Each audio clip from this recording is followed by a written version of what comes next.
Hi guys, good evening all of you. तो आज हम आप लोगों को का नया चैप्टर सीक्वेंस एंड सीरीज शुरू करने वाले हैं। तो उसके बारे में देखेंगे।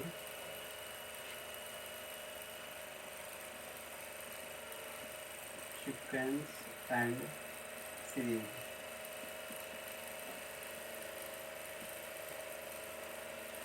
इसका हिंदी होता है अनुक्रम तथा श्रेणी। तो किस तरीके से होता है, तो सबसे पहले हेडिंग है सीक्वेंस मतलब अनुक्रम क्या होता है। अनुक्रम क्या होता है तो इसको देखेंगे। इसको देखने के लिए सबसे पहले यही देखेंगे कि संख्याओं का ऐसा समुच्चय, संख्याओं का ऐसा ग्रुप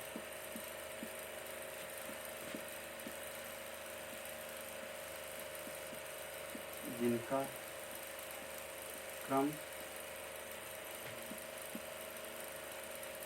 निश्चित हो, जिनका क्रम निश्चित हो या निश्चित क्रमानुसार लिखी हो, अनुक्रम कहलाता है। अनुक्रम कहलाता है।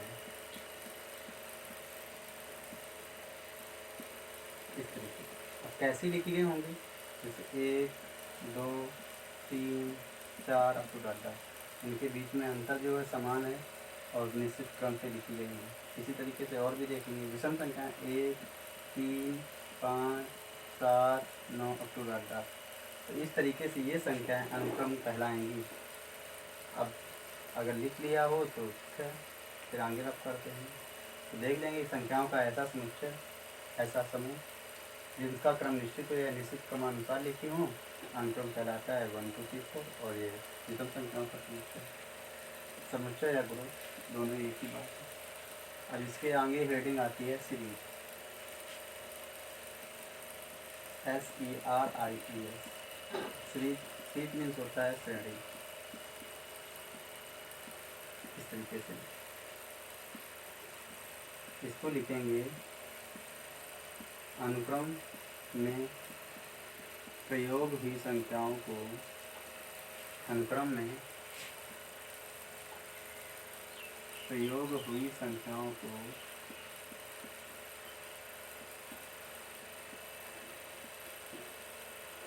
धन या ऋण चिन्ह के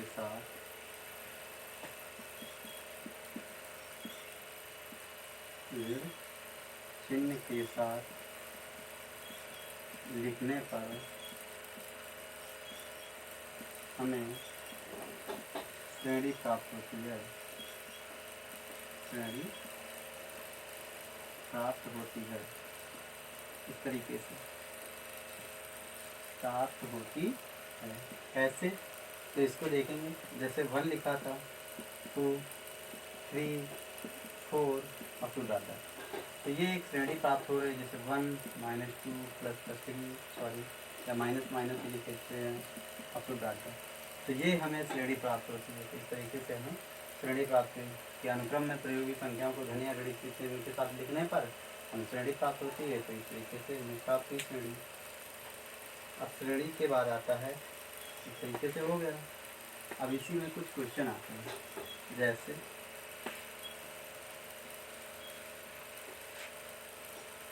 जैसे लिखा हुआ अनुक्रम पर आधारित क्वेश्चन। जैसे ये लिखा हुआ AN = 2n-3, और यहाँ पे लिख देगा कि A17 ज्ञात कीजिए। A17 का मतलब क्या है, ये n क्या लिखा हुआ, n की जगह लिखा हुआ 17। तो A17 = 2n, 2n की जगह कितना 17 - 3। तो इसको जब सॉल्व करेंगे, 17 × 34 - 3 = 31। This is answer. इस तरीके से फाइंड करेंगे अगर क्वेश्चन आएंगे। आगे चलो इसी में आगे बढ़ते हैं। तो जो अगला हमारा क्वेश्चन है, लिखा हुआ है an equal to n into n plus 3 upon n minus 2, इस तरीके से। और यहाँ पे हमसे पूछता है A18 क्या होगा। A18 हमें फाइंड करना है। तो n की जगह कितना लिखा हुआ, 18 equal to 18 plus 3 upon 18 minus 2। तो यहाँ से फाइनली क्या लीजिएगा, 18 इधर लिखा, प्लस का 18 3 21 हो गया, नीचे हो गया 18 में 2 गए 16, तो 2 से काट लेंगे, 2 8 16, 2 9 18। तो यहाँ से 21 का 9 में मल्टीप्लाई होगा, 21 9 में 189, और ये हो जाएगा 8। This is the answer. चलो एक दो और इसी में देख लेते हैं, जैसे और भी देखते हैं। अगर इसी की बात करें तो नेक्स्ट क्वेश्चन इसमें देखेंगे। अगर लिखा हुआ है an equal to n minus 1 upon n plus 2, और यहाँ पे हमसे क्या पूछेगा, A20 फाइंड करो। तो A20 के लिए इसी में A20 इक्वल टू, यानी कि जगह 20 लिखो, इधर हो जाएगा 20 माइनस 1 अपान 20 प्लस 3। तो यहाँ से हो जाएगा 20 इंटू 19, और इधर हो जाएगा 23। तो फाइनली 19 दूना 38, 380 दिस इज आंसर। इस तरीके से हमें प्राप्त हुआ कि मतलब एक अनुक्रम था और उसमें नंबर था, नंबर रखा, अनुक्रम फाइंड किया और नंबर रखा। इस तरीके से हमें सवाल दिया गया, इस तरीके से रखा जाएगा और इस तरीके से पूछा जाएगा। अब चलते हैं समांतर श्रेणी पे, अर्थमेटिक प्रोग्रेशन। अर्थमेटिक प्रोग्रेशन,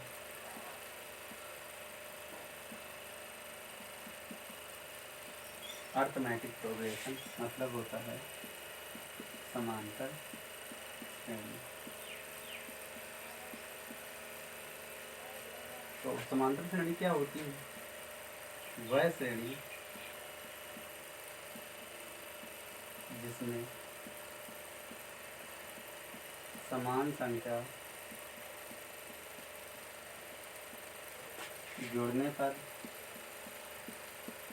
जोड़ने या घटाने पर प्राप्त श्रेणी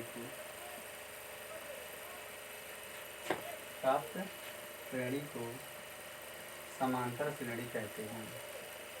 समांतर श्रेणी कहते हैं कि कोई भी श्रेणी है उसमें समान संख्या जोड़ी जाए अथवा घटाई जाए, तो जो श्रेणी प्राप्त होगी उसे हम समांतर श्रेणी कहते हैं। और उसमें समान संख्या जोड़ी जाएगी अथवा घटाई जाएगी उसे क्या कहते हैं, सर्वांतर। तो सर्वांतर क्या होता है, सर्वांतर जो होता है वो d के इक्वल होता है। तो फाइंड कैसे किया जाता है, तो d बराबर होता है दूसरी संख्या माइनस पहली संख्या। यहाँ से दूसरी संख्या को सही से ऊपर लिख देते हैं। यहाँ पे जो सर्वांतर d आएगा तो यहाँ से हो जाएगा दूसरी संख्या माइनस पहली संख्या, ये सर्वांतर आएगा। और समांतर श्रेणी चलेगी कैसे क्या होगा जाके जैसे देखेंगे। तो ये सर्वांतर आया कि पहली संख्या दूसरी संख्या को जोड़ने घटाने पर सर्वांतर प्राप्त होता है। लेकिन समांतर श्रेणी चलती कैसे है, जैसे कैसे चलेगी, जैसे a लिखा हुआ है, a प्लस d लिखा हुआ है, a प्लस 2d लिखा हुआ है, अप टू डाटा। इस तरीके से क्रम से समांतर श्रेणी चलेगी। अब जब क्रम से समांतर श्रेणी चलेगी तो इसमें एक फार्मूला होता है जनरल टर्म का। अगर देखें तो यहाँ लिखेंगे जनरल टर्म ऑफ एसी, समांतर श्रेणी का जनरल टर्म्स ऑफ ए व्यापक पद, समांतर श्रेणी का व्यापक पद। ये क्या होता है? ये होता है T N equal to A plus N minus one into T. ये समांतर श्रेणी का व्यापक पद होता है। और एक फार्मूला होता है, और जब अंतिम पद दिया हो, जब अंतिम पद दिया हो तब क्या होता है? तब होता है L equal to A plus N minus one into D. अगर इसी से डायरेक्ट डी फाइंड करना है तब कैसे देखेंगे? तो डी बराबर हो जाएगा यल minus A upon N minus one, इस तरीके से। अगर इसी में एन फाइंड करना हो तो एन इक्वल टू हो जाएगा यल माइनस ए अपान डी, इस तरीके से, और प्लस वन, इस तरीके से हो जाएगा। ये सारी चीज़ें होती हैं, प्रोसीजर होता है। अब इस पर क्वेश्चन कैसे आते हैं वो देखेंगे। अब यहाँ से general term T N equal to A plus N minus one D, और यहाँ से जब लास्ट टर्म दिया हो तो L equal to A plus N minus one to D, या D equal to L minus A upon N minus one, या N equal to L minus A upon D plus one, इस तरीके से आएगा। अब इस पर क्वेश्चन देखेंगे। क्वेश्चन किस तरीके से आएंगे? जैसे लिखा हुआ है, लिखा हुआ ए ई सॉरी 1 2 3 4 3 4 5 और 2 डॉट का 20वां पद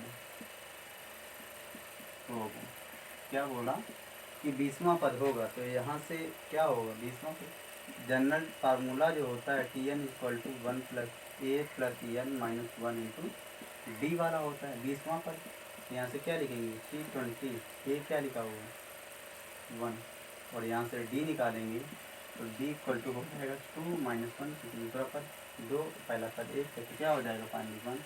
यानी क्या, एन की जगह क्या लिखा हुआ 20 माइनस का 1, तो 20 की जगह 1, यहाँ से 1 प्लस 19 इंटू 1, और 19 इंटू 1 हो जाएगा, तो फाइनली क्या निकलेगा? 20 भी निकलेगा जाते हैं।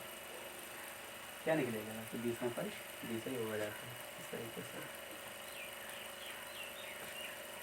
चलो आगे देखते हैं। इसी में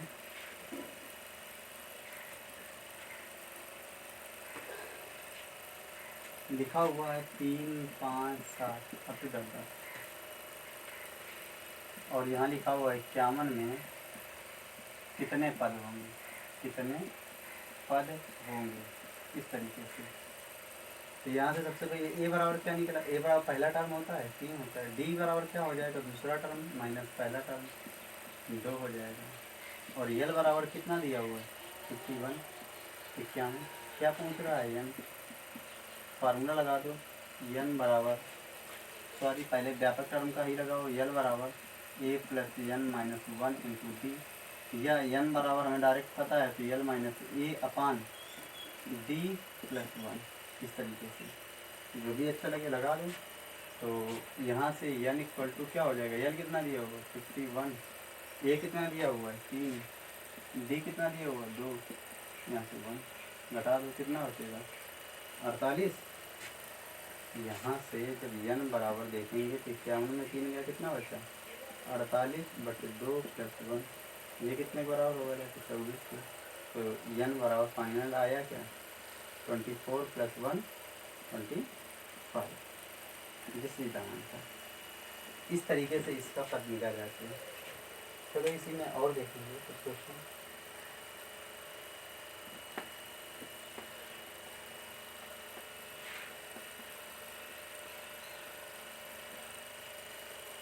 जैसे इसी में दिया हुआ है कि किसी समांतर श्रेणी का जो पीवां पद है, ये क्या है? क्यू है, और कह रहा है क्यूवां पद है वो पी है। तो इसी में कह रहा है पी प्लस क्यूवां पद क्या होगा, क्या होगा, इस तरीके से। तो अभी पहली बार बता रहे हैं तो सॉल्व कर देते हैं, फिर आगे आखिर में याद रख लेना है कि क्या होगा। जैसे पी वहाँ पर, तो पी इक्वल टू हो जाएगा A plus P minus one into D equal to, यहाँ से टी क्यू बराबर क्या हो जाएगा, A plus Q minus one into D equal to T Q. दोनों को घटाएंगे, जब दोनों को यहाँ से इनको घटाएंगे क्या लिखेंगे, घटाने पर। जब घटाने पर लिखेंगे तो यहाँ से क्या हो जाएगा, ये तो फाइनली कट जाएगा, ये इस तरीके से हो जाएगा माइनस माइनस और इधर भी माइनस, यहाँ से ये कट गया। यहाँ क्या बचा, पी माइनस क्यू और इंटू डी बराबर हो जाएगा माइनस पी माइनस क्यू, क्योंकि पी माइनस पी होगा तो माइनस बाहर निकालेंगे तो फाइनली डी बराबर क्या मिलेगा कि माइनस का वन, क्योंकि पी माइनस क्यू कैंसिल हो जाएगा तो डी बराबर माइनस वन बचा। ठीक, अब डी बराबर माइनस वन बचा और ये हमें इक्वेशन फर्स्ट मानना, ये सेकंड मानना है। तो यहाँ से क्या लिखेंगे, डी का मान एक में रखो, जब एक में रखेंगे तो यहाँ से क्या हो जाएगा, ए प्लस और यहाँ से P minus one into D बराबर क्या लिखा, minus one equal to A Q हो गया। तो ए बराबर बराबर क्यों, तो ए और यहाँ पे माइनस का पी प्लस का वन इक्वल टू क्यू। तो ए बराबर हो जाएगा P plus Q minus one, A plus Q minus one, ये निकला जाएगा। डी बराबर माइनस वन, ए बराबर P plus Q minus one. अब हमसे पी प्लस क्यू पद पूछ रहा है तो ये हम अपना रफ करने जा रहे हैं, ये वाला, क्योंकि नीचे दिखेगा नहीं क्योंकि पूरा सॉल्व हो गया है। तो हम फाइनली हमें क्या याद रखना है कि जो डी का मान निकला जाते हैं, डी बराबर माइनस वन, ए बराबर निकला है P plus Q minus one और पी प्लस क्यू पर हमसे पूछा, सारा सब कुछ सॉल्व हो गया आ गया। जब सारा सब कुछ सॉल्व हो गया तो यहाँ से पी प्लस क्यू बराबर हो जाएगा A plus P plus Q minus one into D. A बराबर क्या लिखा है, ए बराबर यहाँ से देखेंगे, ए बराबर किसी ए बराबर में दिया हुआ, डी बराबर दिया हुआ, ए बराबर लिखा हुआ P plus Q minus one और यहाँ पे प्लस का P plus Q minus one ये और डी बराबर माइनस वन। अब मल्टीप्लाई कराना ये तो P plus Q minus one और ये माइनस इधर मल्टीप्लाई हो जाएगा जाके, तो माइनस का पी माइनस का क्यू और ये माइनस माइनस प्लस का वन, माइनस का पी माइनस का क्यू माइनस का वन, क्या मिला, जीरो। तो यहाँ से फाइनली हम लिख देंगे P plus Q one term equal to zero. तो आज से हमेशा के लिए याद रखेंगे कि किसी समांतर श्रेणी का पीवा पद क्यू पीवा पद पी, तो पी प्लस पीवा पद टी बराबर पी प्लस क्यू पद जीरो होगा। तो ये हमेशा के लिए बात याद रखनी होगी कि समांतर श्रेणी में जब भी कोई टर्म दिए हों और इसी के आधारित अगर एक क्वेश्चन देखें, जैसे लिखा हुआ है T 7 equal to 8, T 8 equal to 7, अगर यहाँ से हमसे पूछा जाए टी 15 इक्वल टू क्या होगा, टी 15 इक्वल टू, तो यहाँ से सीधे क्या लिखेंगे, टी 15 बराबर जीरो, कुछ भी करने की ज़रूरत नहीं है। टी 7 8, टी 8 7, तो टी 15 जीरो। इस तरीके से डायरेक्ट वैल्यू याद रखेंगे, देखो डायरेक्ट शॉर्टकट बनी जाती है इस तरीके से। अब इसी में एक नई चीज़ की ओर बढ़ेंगे, जैसे नए सवाल जैसे एयरफोर्स में कैसे आता है, इस तरीके से लिखे हम